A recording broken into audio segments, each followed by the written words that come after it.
राधे राधे। मेरे चैनल में आप सभी का स्वागत है। मौनी अमावस्या की आप सभी को हार्दिक शुभकामनाएं। मौनी अमावस्या के दिन ये व्रत कथा अवश्य सुनना चाहिए। आप सभी पर भगवान विष्णु की कृपा बनी रहेगी।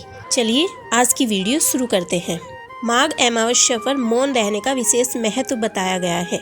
वहीं यदि मौन रहना संभव न हो तो अपने मुख से कटु वचन नहीं बोलने चाहिए। इस दिन भगवान विष्णु और शिव दोनों की पूजा का विधान है। इस प्रकार मौनी अमावस्या के दिन किसी पवित्र नदी में स्नान कर विधिवत भगवान विष्णु की पूजा अर्चना करने व पीपल के पेड़ की परिक्रमा करने से मनोवांछित फल की प्राप्ति होती है तथा परिवार के सदस्यों पर भगवान का आशीर्वाद सदैव बना रहता है। मौनी अमावस्या पुराणों के अनुसार कांचीपुरी में एक ब्राह्मण रहता था। उसका नाम देव स्वामी था तथा उसकी पत्नी का नाम धनवंती।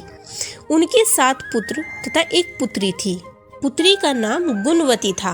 ब्राह्मण ने 7 पुत्रों को विवाह करके बेटी के लिए वर खोजने अपने सबसे बड़े पुत्र को भेजा। उसी दौरान किसी पंडित ने पुत्री की जन्म कुंडली देखी। बताया सप्तपति होते होते यह कन्या विधवा हो जाएगी। तब उस ब्राह्मण ने पंडित से पूछा, पुत्री के इस वैधव्य दोष का निवारण कैसे होगा? पंडित ने कहा, सोमा का पूजन करने से वैधव्य दोष दूर होगा। फिर सोमा का परिचय देते हुए उसने बताया, वह एक धोबिन है। उसका निवास स्थान सिंह द्वीप है। उसे जैसे तैसे प्रसन्न करो और गुणवती के विवाह से पूर्व उसे यहाँ बुला लो। तब देव स्वामी का सबसे छोटा लड़का बहन को अपने साथ लेकर सिंघल द्वीप पहुँचा। सिंघल द्वीप जाने के लिए सागर तट पर बैठ गया। सागर पार करने की चिंता में दोनों एक वृक्ष की छाया में बैठ गए। उस पेड़ पर एक घोंसले में गिद्ध का परिवार रहता था। उस समय घोंसले में सिर्फ गिद्ध के बच्चे थे। गिद्ध के बच्चे भाई बहन के क्रियाकलापों को देख रहे थे।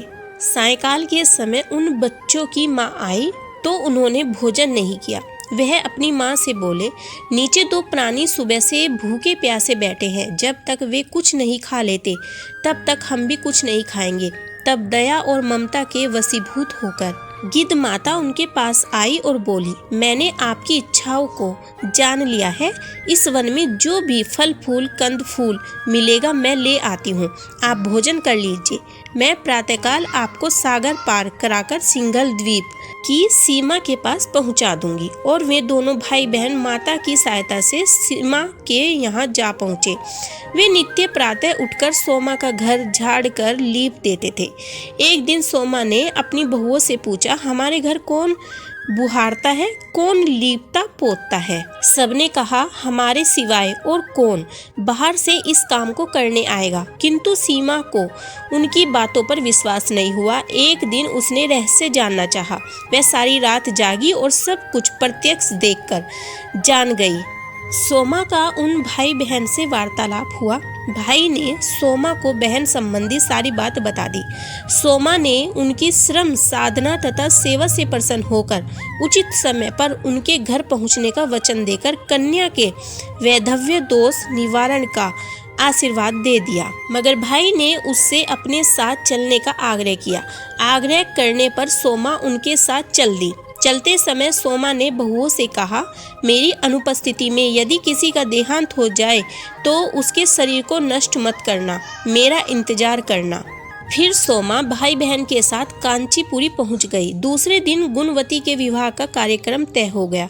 सप्तपति होते ही उसका पति मर गया। सोमा ने तुरंत अपने संचित पुण्यों का फल गुणवती को प्रदान कर दिया। तुरंत ही उसका पति जीवित हो उठा। सोमा उन्हें आशीर्वाद देकर अपने घर चली गई। गुणवती को पुण्य फल देने से सोमा के पुत्र जमाता तथा पति की मृत्यु हो गई। सोमा ने पुण्य फल संचित करने के लिए मार्ग में अश्वत्थ पीपल वृक्ष की छाया में विष्णु जी का पूजन करके 108 परिक्रमाएं की। इसके पूर्ण होने पर उसके परिवार के मर्त जन जीवित हो गए। मौनी अमावस्या के दिन अगर संभव हो तो व्रत रखकर मौन रहना चाहिए। गरीब व भूखे व्यक्ति को भोजन अवश्य कराएं। हर अमावस्या की भांति माघ अमावस्या पर भी पितरों को याद करना चाहिए। इस दिन पितरों का तर्पण करने से उन्हें मोक्ष की प्राप्ति होती है। आज की कथा सुनने और सुनाने वाले सभी पर मौनी अमावस्या के दिन भगवान श्री हरि की कृपा बरसे। आप सभी को राधे राधे।